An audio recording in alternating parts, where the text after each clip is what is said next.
Hey everybody, Gears here. So, as you can see, I've sit down a little.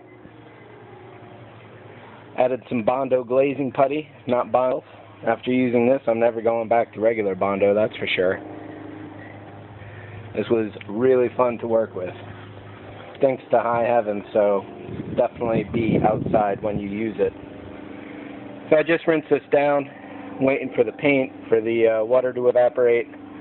It's got pretty good sanding now. I'm going to give it another coat of primer. Don't know if I'm going to, but I definitely wanted to get it at this stage. You'll note that it's wedged onto a garbage bucket here.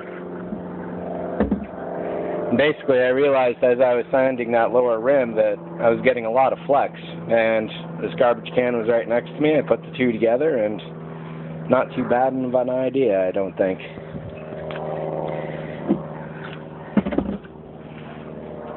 Trying to get all this in the sun as much as possible.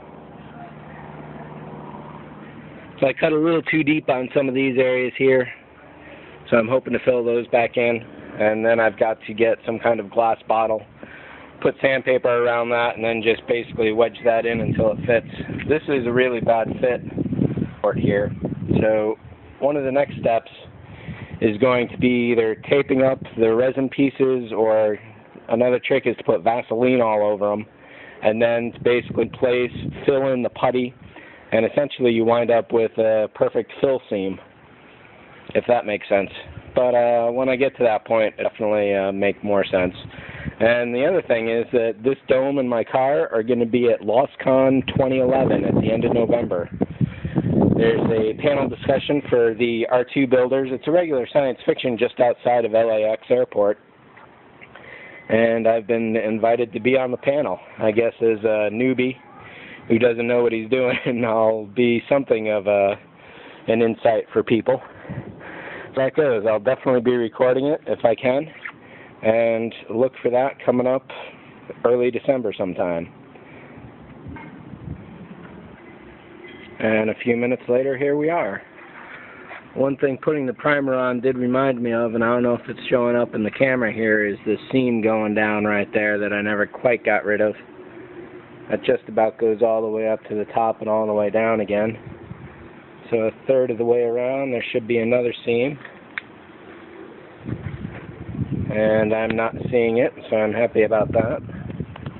And another third of the way around, somewhere in here, should be the third seam. There it is. I can kind of see it in here, but it's really, really vague.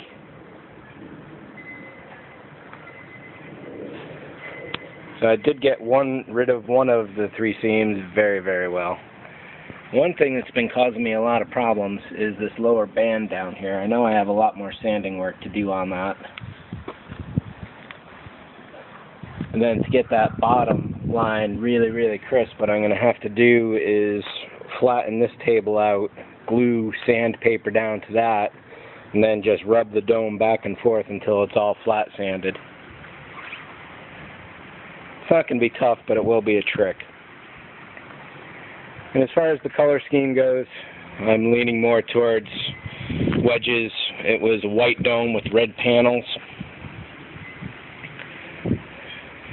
Not quite as exciting as R2 with his aluminum skin, but however is recognizable probably. However, I imagine that even the general public will know that a droid is a droid, or an astromech is an astromech, and they should recognize it, I think, as such. We'll see, it can always be changed later. As for rescribing a lot of these panel lines, I don't know that I'm quite up for that. I figure if I paint them correctly, that should be pretty good. I might try doing a couple of the lines just to see how I do. However, these curves here, I don't know, I really think that's probably beyond my skills, and then I completely wiped away that little center knobby thing that was supposed to be there. So even though I bondoed this area here, it looks like the sanding took some of it away, so it'll be a couple applications probably until I really get everything good. I'm probably not going to put another layer of primer on this. It's pretty much drying before my eyes sitting in the sun like this, which is really nice. But even then, I still want to give it a while to completely seal up. Looks like I got some more sanding to do right around that HP port. Definitely a lot around that band right there.